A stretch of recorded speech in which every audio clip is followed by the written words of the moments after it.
They said it was a 290 horsepower small block, but the truth, it was a 5-liter time bomb, born from a loophole, forged in secrecy, and unleashed to humiliate Ford on their own turf. Built for a hidden war in American racing, it didn't just win, it changed the game forever. The year was 1967, while America's streets echoed with protest and change. Behind locked doors at Chevrolet's Skunk Works, a small group of unseen engineers built something the world had never seen before, a compact, high-revving, race-bred monster. They called it the 302 V8, and once it hit the track, nothing was the same. This is the hidden story of the 302 V8. On paper, the 302 should not have existed. Chevy already had the big 396 for muscle cars and the small 283 for economy. The small block V8 family, born in 1955 with the 265, evolved through the 283 and the 327, was already a performance icon. But the SCCA Trans-Am racing series had rules. Harsh, unforgiving rules. If you wanted to compete, your car had to be based on a production model. And your engine? No more than 305 cubic inches. Ford had been ready.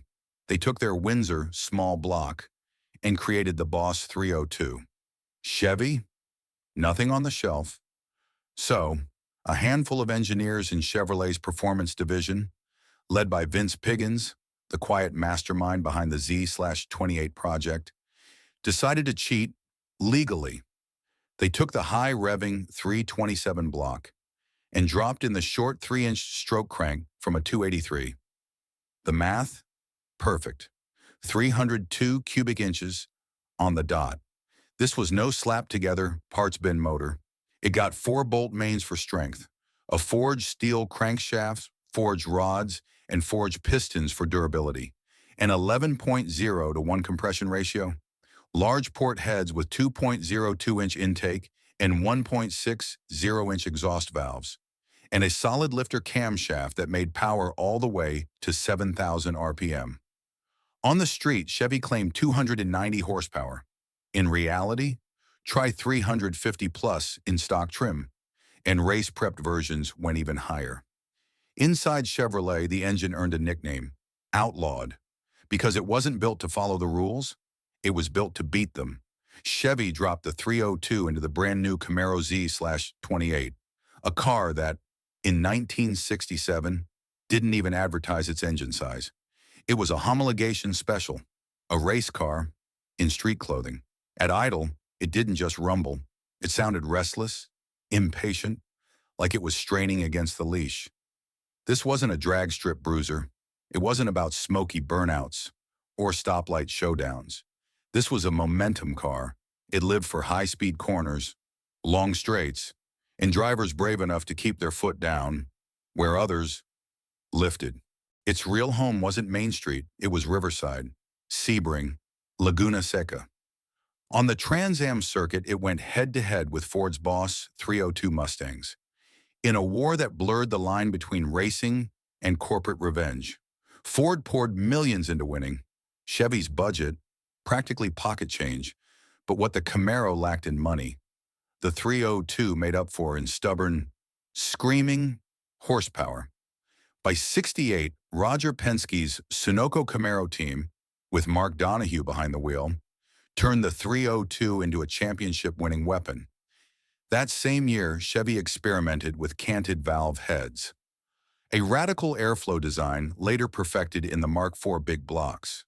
With a prototype cross-ram dual 4-barrel intake, testing showed 450-plus horsepower from just 5 liters. Had it gone into production, it might have changed small block history forever, but it never left the experimental stage. The magic of the 302 wasn't just its specs, it was the way it delivered power. Nothing happened below 3,500 RPM. At 5,000, it came alive. By 7,000, it was screaming. It was unforgiving for casual drivers, sluggish off the line, lumpy idle from the aggressive cam. and a violent, sudden surge of power when the revs hit the sweet spot. But in the hands of the skilled, it was unstoppable. By 1969, the Z28, with its Holley 780 cubic feet per minute carb, high-rise intake, and that high-strung 302, won back-to-back SCCA Trans-Am Manufacturers Championships. The car had earned its place in history, but, like all great rebellions, it didn't last. In 1970, the 302 was gone, replaced by the 350th, insurance rates, climbing, emissions laws, tightening, and the market shifting toward bigger, lazier engines. Yet, the 302 refused to vanish. It lived on in SCCA club racing, in dirt track cars, and in the memories of anyone who ever wound one out to the red line. Ask them what they remember most. That sound, that pull, that attitude. You don't forget it. Today, the 302 is a unicorn, a streetcar engine, born for a racing series, engineered by rule breakers, and remembered by anyone who's ever slammed a four-speed at 7,000 RPM. But was it Chevrolet's greatest racing weapon, or a ticking time bomb that could never last? Let's find out. And if you love uncovering the hidden side of car history, make sure you like and subscribe.